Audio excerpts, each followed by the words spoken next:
Qala al-mu'allif rahimahullahu ta'ala wa nafa'ana Allahu bi ulumihim.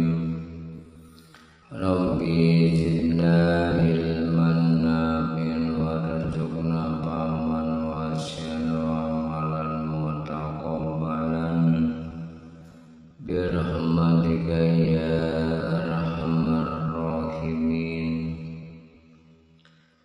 Bismillahirrahmanirrahim. Andai kata orang yang junub bertayamum kemudian melihat air, haruslah ia memakainya, karena haram baginya membaca Al-Quran dan segala yang diharamkan bagi orang junub, sehingga dia mandi.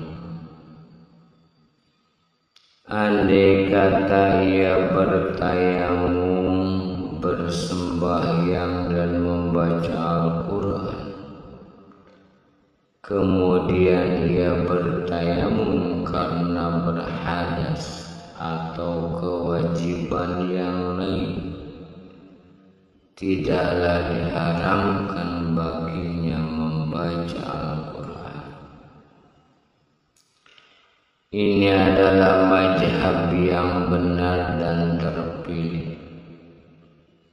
Ada pendapat salah seorang sahabat Imam Nawawi yang menyebutkan bahwa ia diharamkan.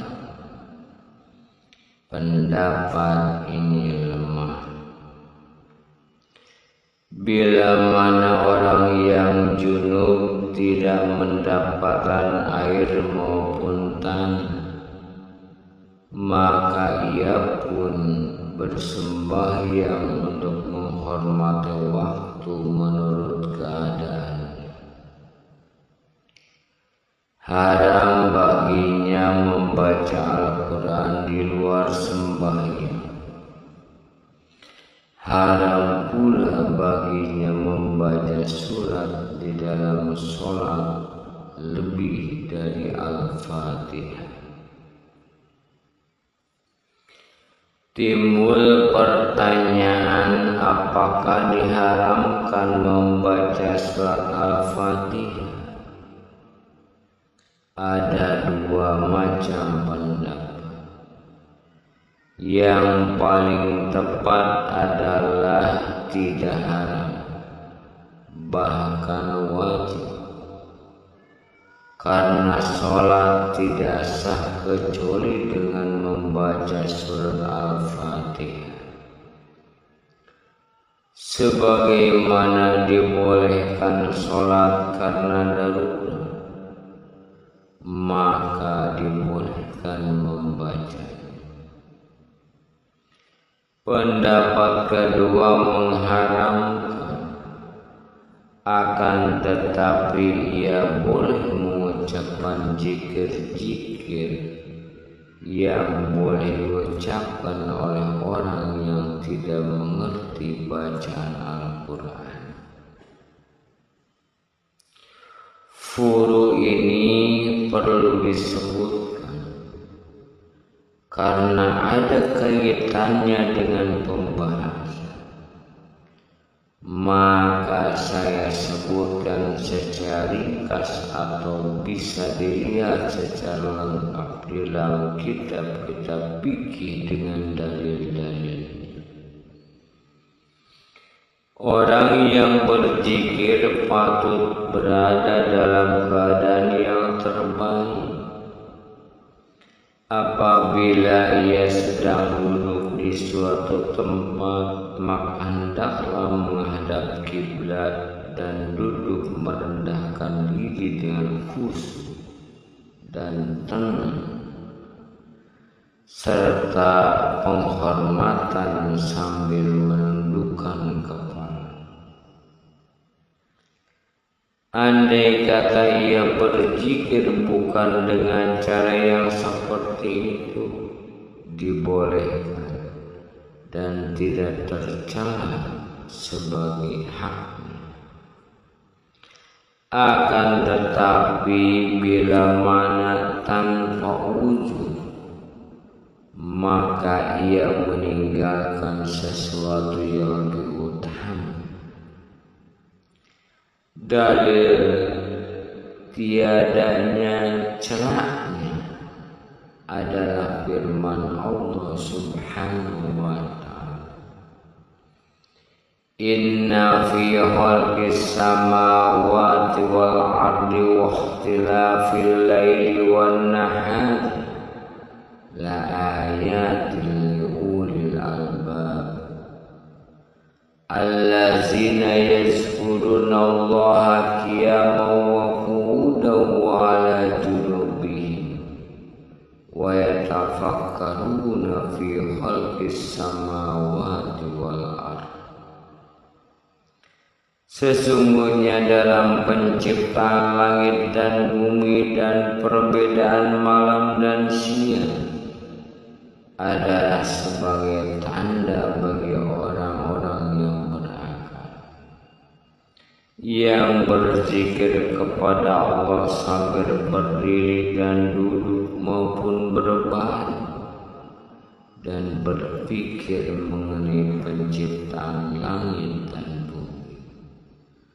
Al-Quran Surah Al-Imran ayat 190 hingga 191. Diriwayatkan dalam Sahih Bukhari dan Muslim dari Aisyah radhiyallahu anha yang berkata, kana Rasulullah sallallahu alaihi wasallam yattaqiu fi hijri wa ana haidun wa yaqra'ul Qur'an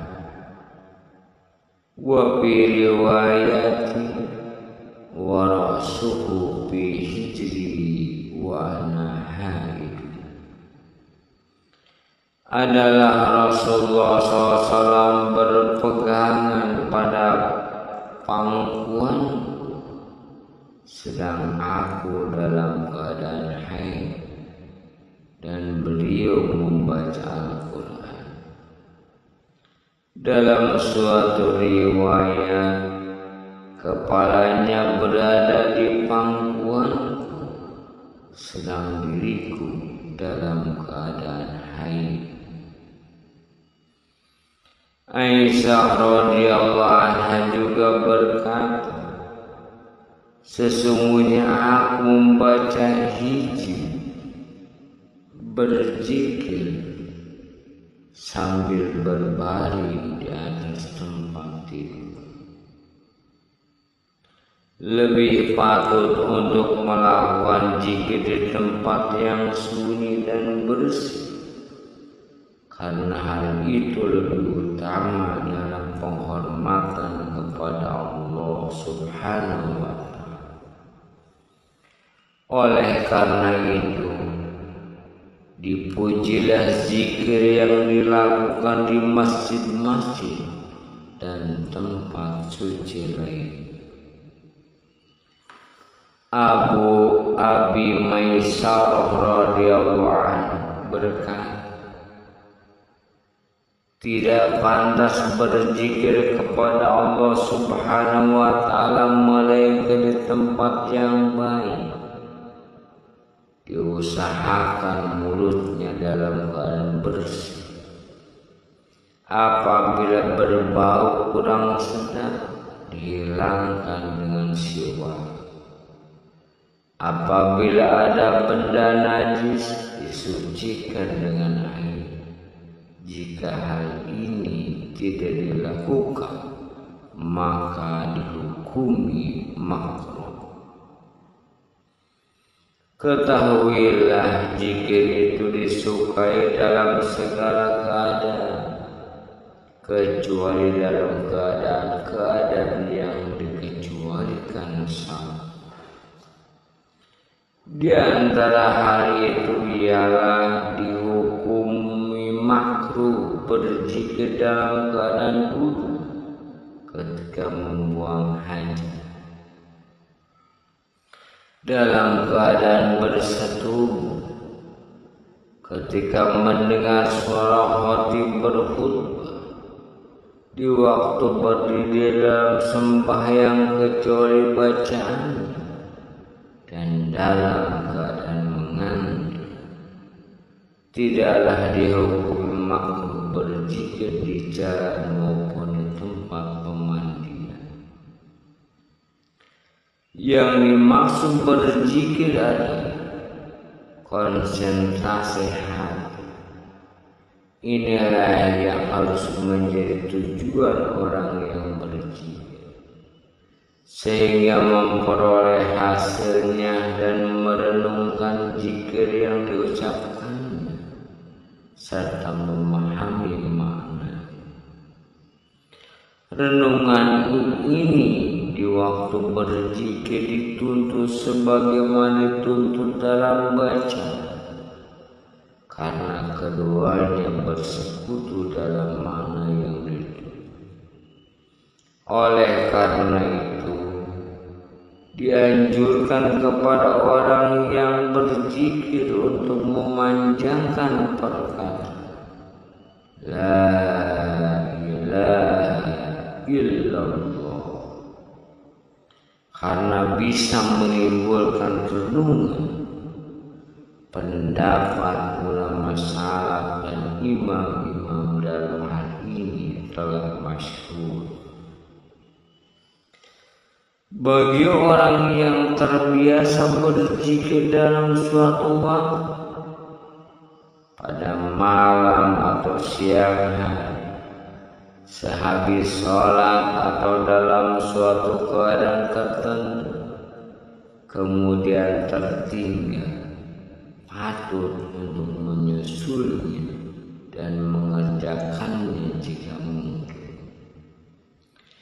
Karena apabila sudah terbiasa melakukannya, tidaklah ia membiarkannya tertinggal. Bila menggampangkan dalam mengqadar, terasa mudah untuk menyia-nyiakan pada waktu. Diriwayatkan dalam Sahih Muslim dari Umar bin Khattab radhiyallahu anhu bahwa Rasulullah sallallahu alaihi wasallam bersabda, "Man nama an hizbihi aw an sayyin min faqara'ahu ma baina sholatil fajr wa sholatil zuhri kutiba lahu ka'annama qara'ahu minal lail." Barang siapa tidur dengan meninggalkan hijab atau zikir atau sebagainya, kemudian membacanya antara sembahyang subuh dan zuhur, maka ia pun dianggap seperti membacanya dari malam hari. Wallahu a'lam bishawab.